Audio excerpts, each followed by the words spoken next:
The deceptive arrival. The decrepit shuttle wheezed and sputtered as it breached Earth's atmosphere, its hull scarred by decades of interstellar travel.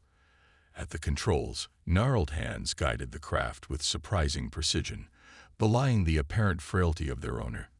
Ezra Thorne, a man whose weathered face and silver hair spoke of a long life lived, allowed himself a small smile as the familiar blue and green orb grew larger in his viewscreen. Earth had changed in the years since he'd last seen it. The once bustling cities now lay silent under the watchful eyes of towering alien structures. Sleek, obsidian obelisks punctuated the landscape, their purpose as ominous as their appearance. The Vraxian occupation had been swift and merciless, leaving humanity struggling to survive in the shadows of their own world.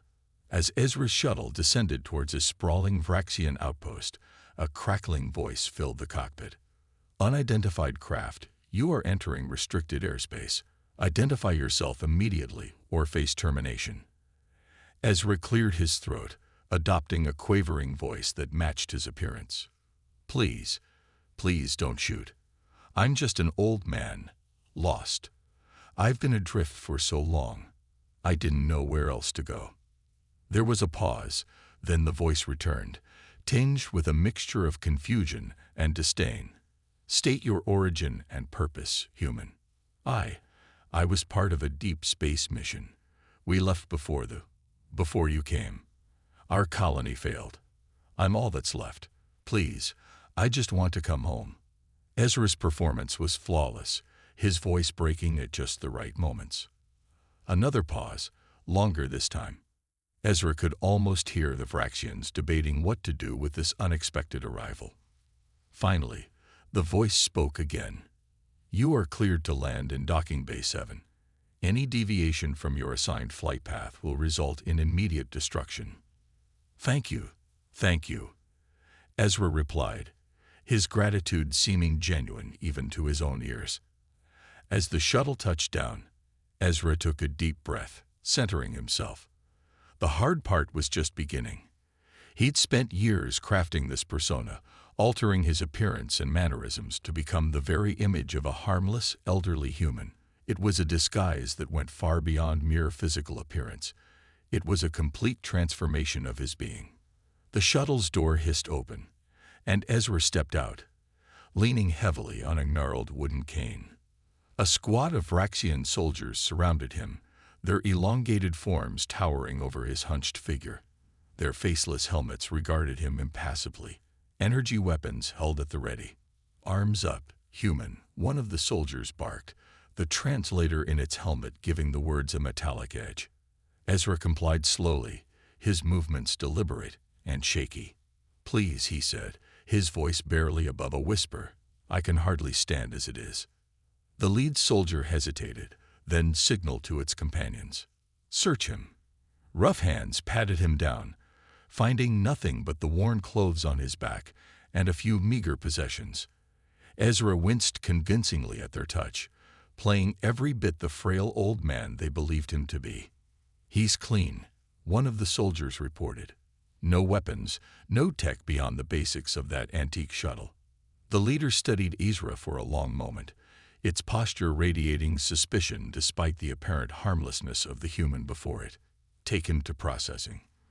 Full scan, then place him in holding until we decide what to do with him." As Ezra was led away, he allowed himself to stumble slightly, earning a rough shove from one of his escorts. He mumbled an apology, all the while taking in every detail of his surroundings. The layout of the docking bay, the patrol patterns of the guards, the security systems, all of it was filed away in his razor-sharp mind, hidden behind rheumy eyes and a vacant expression. The processing center was a stark, clinical place, filled with advanced alien technology that hummed and pulsed with otherworldly energy. Ezra stood passively as he was scanned, probed, and analyzed. He knew the Vraxians would find nothing unusual. He had prepared for this moment for years, altering his very biology to appear as nothing more than what he claimed to be, a lost, aging human of no consequence. "Scans complete," a Vraxian technician announced. "Subject appears to be human male, approximately 80 Earth years in age. No signs of augmentation or hidden technology. Health is poor, consistent with extended period in space with limited resources. The security officer overseeing the process clicked its mandibles in frustration. No useful intelligence to be gained here. He's worthless. Ezra hunched his shoulders, playing up his apparent feebleness. Please, he croaked. I don't know anything. I just want to rest.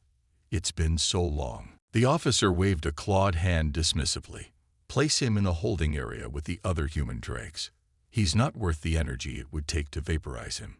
As Ezra was led to a crowded holding cell, filled with haggard-looking humans from all walks of life, he felt a twinge of satisfaction. Phase 1 of his plan was complete. He had infiltrated the heart of the Vraxian stronghold, dismissed as a harmless relic of a conquered species. Little did they know that behind his facade of weakness lay the keen mind of Earth's greatest strategist. Ezra Thorne, the man who had once outmaneuvered alien armadas and saved entire star systems, was now exactly where he needed to be. As the force field shimmered into place behind him, sealing him in with his fellow humans, Ezra allowed himself a moment of silent reflection. The real work was about to begin. He would observe, gather intelligence, and prepare. The Vraxians thought they had conquered humanity, but they had no idea what was coming. Ezra shuffled to an empty spot against the wall, easing himself down with exaggerated care. To anyone watching, he was just another broken human, too old and weak to be of any concern. But beneath the act, his mind was racing, analyzing every detail, and forming the beginnings of a plan that would shake the very foundations of the alien occupation. The Vraxians had made their first mistake. They had underestimated humanity. And Ezra Thorne was about to remind them why that was always a deadly error. Hidden strength unveiled. Days turned into weeks as Ezra settled into the rhythms of life in the Vraxian holding facility. He shuffled through the corridors, head bowed, shoulders slumped, the very picture of defeat. But beneath this carefully crafted exterior, his keen eyes missed nothing. Every morning, as the humans were herded out for their daily labor assignments, Ezra would stumble and falter, earning himself a position in the less demanding tasks. Today, he found himself in the vast recycling plant, sorting through mounds of discarded alien technology. Careful with that, old-timer, a younger man whispered, steadying Ezra as he pretended to lose his balance. The man, muscular and sharp-eyed despite the grime covering his face, introduced himself as Marcus. These Vraxian bastards won't hesitate to toss you in the incinerator if you slow down the line. Ezra nodded gratefully, his eyes darting to the Vraxian overseers. Thank you, young man. These old bones aren't what they used to be. As they worked side by side, Ezra subtly probed Marcus for information. Have you been here long, my boy? Marcus's jaw tightened. 3 years. Ever since they raided my settlement in the Rocky Mountains, we thought we were hidden. But he trailed off, pain evident in his eyes. Ezra patted his arm sympathetically, all the while filing away this crucial piece of intelligence. So there were still free human settlements out there, hidden in the wilderness. This could be useful. As the day wore on, Ezra's seemingly clumsy hands deftly pocketed small components from the recycling line. Nothing that would be missed, but items that could prove invaluable in the right hands. That night, in the relative privacy of his cramped bunk, Ezra allowed himself a moment of reflection. His mind wandered back to the day Earth fell, the day he had failed humanity. The command center was in chaos. Alarms blared as reports flooded in from all corners of the globe. The Vraxian fleet had appeared out of nowhere, their technology far beyond anything Earth had encountered before. General Thorne, a young lieutenant, called out, her face pale with fear. We've lost contact with the lunar defense grid. The Vraxians have neutralized our entire satellite network. Ezra Thorne, then a man in his prime, stood tall amidst the panic. His voice cut through the noise, calm and authoritative. Initiate Protocol Omega. We knew this day might come. It's time to show these aliens what humanity is made of. But as the hours ticked by, it became clear that even Ezra's brilliant strategies were no match for the overwhelming force and advanced technology of the Vraxians. Cities fell, governments crumbled, and Earth's mightiest weapons were swatted aside like insects. In a last, desperate move, Ezra had made the hardest decision of his life. "Evacuate all key personnel to the deep space colonies," he ordered. "I'll stay behind and coordinate what's left of our forces. We need to buy time for as many people to escape as possible." His second-in-command, Alexandra, had protested vehemently. "Sir, we need you out there. You're too valuable to." Ezra cut her off, his eyes blazing with determination. "The future of our species is what's valuable, Alex. Go, lead our people. I'll make sure Earth doesn't fall without a fight." As the last evacuation ships streaked into the sky, Ezra watched from the ruins of the command center. He made a silent vow. This was not the end. He would find a way to strike back, no matter how long it took. A sharp prod from a Vraxian energy staff jolted Ezra back to the present. "Lights out, human filth," the guard snarled. As darkness fell over the holding facility, Ezra's mind raced. He had spent years in hiding, aging himself prematurely, gathering intelligence, and planning his return. Now, he was finally in a position to act. Over the next few days, Ezra carefully cultivated relationships with key individuals in the facility.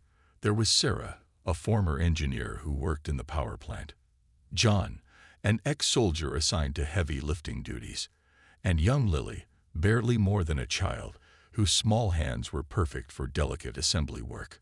Each of them, Ezra discovered, harbored a spark of resistance beneath their defeated exteriors. With carefully chosen words and subtle encouragement, he began to fan those sparks into flames. One evening, as the humans huddled in small groups for their meager meal, Ezra deliberately spilled his bowl of nutrient paste. As he bent to clean it up, he whispered to those nearest to him, "The Vraxians are not as invulnerable as they seem. Their power systems have a critical flaw." Heads turned, eyes widening with a mix of hope and disbelief. Ezra continued, his voice barely audible. "In 3 days, when the work sirens sound, be ready. Spread the word, but trust no one you're not absolutely sure of." As whispers rippled through the crowd, Ezra allowed himself a small smile. The seeds of rebellion had been planted. The next day, as Ezra shuffled through his work duties, he felt a new energy in the air. Furtive glances were exchanged, and there was a tension in the way people moved, as if coiled springs ready to snap. He knew he was taking the enormous risk. If even one person betrayed them to the Vraxians in hopes of earning favor, all would be lost. But as he looked around at the gaunt faces and broken spirits of his fellow humans, he knew it was a risk that had to be taken. That night, as the facility slept, Ezra carefully assembled the components he had been collecting. With steady hands that belied his apparent age, he constructed a crude but effective signal jammer. If his plan worked, it would disrupt the Vraxians' communication long enough for chaos to erupt. As he worked, Ezra's thoughts drifted to the resistance movements he knew must exist beyond the walls of this facility. His actions here would be just the beginning, a spark to ignite a much larger flame. The day of reckoning dawned like any other. Ezra rose from his bunk, every movement a study in frailty and submission. But as he shuffled towards his workstation, his eyes gleamed with a fire that had been absent for far too long. The work siren blared, echoing through the cavernous facility. Ezra's hand tightened around the hidden signal jammer. It was time to remind the Vraxians, and humanity, that the spirit of Earth was far from broken. With a decisive press of a button, Ezra unleashed years of pent-up defiance. The first step in humanity's resurgence had begun, and the aliens were about to discover that they had gravely underestimated the old man in their midst. The resistance rises. The moment Ezra activated the signal jammer, chaos erupted throughout the facility. Vraxian communication devices crackled with static, their coordinated movements suddenly thrown into disarray. In that instant of confusion, the carefully orchestrated plan sprang into action. Sarah, the former engineer, sprinted towards the power plant. Her hands flew over the alien controls, initiating a cascading power failure that plunged sections of the facility into darkness. Alarms blared, their shrill cries adding to the mayhem. John, the ex-soldier, led a group of the strongest prisoners in a charge against the bewildered Vraxian guards. Years of pent-up rage fueled their assault as they overwhelmed their captors with sheer numbers and desperate ferocity. Young Lily darted through the chaos, her small size allowing her to slip unnoticed into restricted areas. With precision born of countless hours of observation, she sabotaged key systems, further crippling the Vraxians' ability to respond. Amidst the tumult, Ezra shed his facade of frailty. He stood tall, his eyes sharp and movements crisp as he directed the uprising with the skill of a seasoned general. To the armory, he shouted, his voice carrying an authority that cut through the noise. We take their weapons and turn them against our oppressors. As the rebels fought their way through the facility, word of the uprising spread like wildfire. Prisoners in other sections, hearing the commotion, seized the opportunity to join the fight. What had begun as a carefully planned rebellion quickly evolved into a full-scale insurrection. Ezra led a team to the communication hub, knowing that their window of opportunity was limited. They needed to get a message out to any remaining human resistance before the Vraxians could call for reinforcements. As they fought their way through the corridors, Ezra couldn't help but feel a surge of pride. These were not trained soldiers or hardened revolutionaries. They were ordinary people, engineers, teachers, parents, who had found the courage to stand up against overwhelming odds. Reaching the comm center, Ezra's hands flew over the alien technology. Years of covered study allowed him to navigate the systems with surprising ease. "This is General Ezra Thorne," he broadcast on all frequencies, "to any human resistance forces receiving this message. The time to strike is now. We've taken control of the new Denver detention facility. The Vraxians are vulnerable. Rise up and reclaim our world." As the message went out, Ezra turned to see Marcus staring at him in awe. "General Thorne, but you're a legend. They said you died during the invasion." Ezra's lips quirked in a wry smile. "Reports of my death were greatly exaggerated and strategically useful." Their moment of victory was short-lived. The facility shook as explosions rocked the outer defenses. The Vraxians were rallying, bringing in reinforcements to crush the rebellion. "We need to hold out," Ezra commanded, his mind already formulating new strategies. "Every minute we resist gives other humans a chance to join the fight." For hours, the battle raged. Former prisoners, armed with stolen Vraxian weapons, held choke points and repelled assault after assault. Ezra coordinated their efforts, using his intimate knowledge of the facility's layout to maximum advantage. Just when it seemed their resistance would be overwhelmed, new explosions echoed from beyond the facility's walls. Through the shattered windows, Ezra saw ships, human ships, descending from the sky, their weapons blazing against Vraxian positions. A voice crackled over the comms, achingly familiar. "This is Commander Alexandra Reeves of the Human Resistance Fleet. We're answering your call, General." "Hold on, we're coming in." Tears stung Ezra's eyes. Alexandra had survived. The evacuation plan had worked. Humanity had endured, regrouped, and now returned to reclaim their homeworld. As human forces stormed the facility, linking up with the rebels inside, Ezra allowed himself a moment of reflection. The cost had been high, too high. But at last, after years of hiding and planning, the tide was turning. In the days that followed, as news of the new Denver uprising spread, similar rebellions erupted across the globe.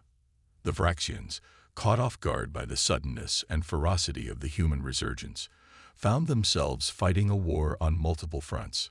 Ezra, reunited with Alexandra and the leaders of the resistance, threw himself into coordinating the global counteroffensive. His brilliant strategies, combined with the indomitable spirit of humanity and the advanced technology brought back by the returnees, slowly but surely pushed the Vraxians back. Months of brutal fighting followed. Cities were leveled, and countless lives were lost on both sides. But inch by inch, mile by mile, humanity reclaimed their world. Finally, on a crisp autumn morning, Ezra stood atop the ruins of what had once been the Vraxian Central Command. The alien leaders, their arrogance broken, sued for peace. Earth had won its freedom. As cheers erupted around him, Ezra felt the weight of years lift from his shoulders.